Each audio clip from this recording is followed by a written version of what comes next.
Peace and blessings to you. I've called this story The Heart of Sister Anne, and it is the story of a nun who fell in love. No, don't feel sorry for her. She wouldn't want that. But she just couldn't help herself. Every time she paused at the top of the 34 steps to her flat, heart pounding, she thought, wonder how long I'll be able to do this. Every time she unlocked the garage, she thought, wonder how long I'll still be able to drive. Every time she knelt down at the side of the bed and her knees shouted in protest, she thought, I can't do this anymore. I'll have to sit from now on. Every time she stepped awkwardly in and out of the shower over the high bath wall, she thought, wonder how long I can manage this before I fall.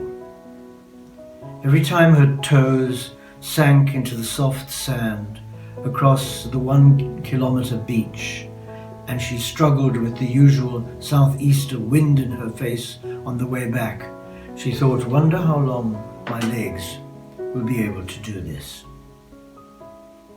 Every time she picked up his last letter to her, and she read it again, although she knew it off by heart by now, she thought, wonder if my eyes will let me see his handwriting for a few more years.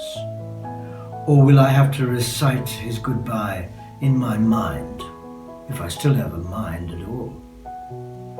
No, don't feel sorry for her. She wouldn't want that.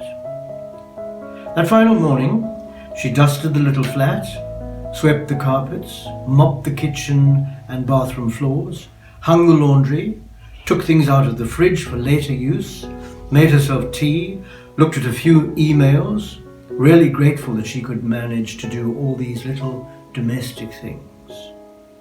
She stood still, surprised she was sweating and breathing hard, and then noticed she had not put away the letter, his letter, as she usually did at night. She knew perfectly well it would not lighten her mood, but she opened it again and pictured the hand that had touched the paper.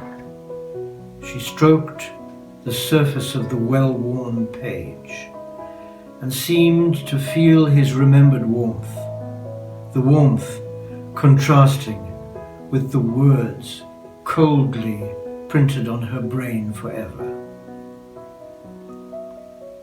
Quote,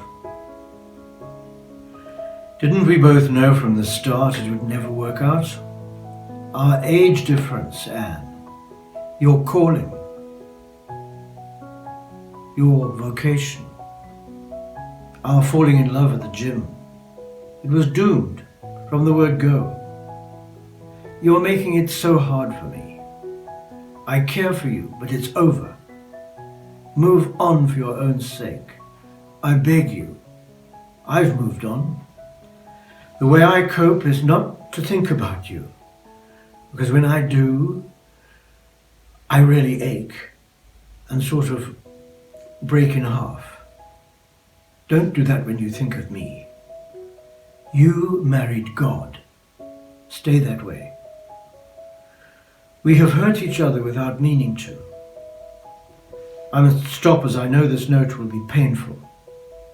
I'll always love you, but from very far away. Sorry. Your D. End quote. Sister Anne managed to see it all but the last 2 lines before her focus swam. She knew them anyway and whispered them into the morning air. With difficulty she got down on her knees at her bedside, that bed where she had dreamed of welcoming him. Now the ache in her heart agonizingly dominated the ache in her knees. No formal prayer would come. Instead, she said, Lord, I never totally married you all those years ago. I've never been completely true to you. I've never desired you, Lord, as much as I desired him. desired him, no, not just in the past, but desire him still. His embrace, his kiss, not yours, Lord. His letter has often meant more to me than your gospel. His love more than yours. He is so very far away. And I am very far away from you, Lord. Take back your old, unfaithful bride. I've no diary. I've nothing. Jesus, have mercy. The police report 1 week later read, after forced entry into the flat, deceased was found kneeling on the floor, upper body slumped over bed, right hand holding a letter, left arm oddly right across bed.